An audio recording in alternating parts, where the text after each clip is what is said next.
Hello, Amy Sindicic here. Welcome to Idiom of the Day. Today's idiom is cash-starved. Cash-starved means lacking in financial resources. Let me give you some examples of how it's used. Sales have dropped as the cash-starved target market struggles to recover from the pandemic.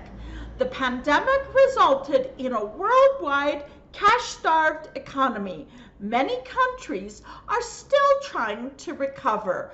Today's idiom is cash-starved, meaning lacking in financial resources. Today's idiom is taken from 505 Business Idioms and Phrasal Verbs by Clare Whitmell. The link to Amazon is provided. Please visit me at businessenglish123.com. Thank you.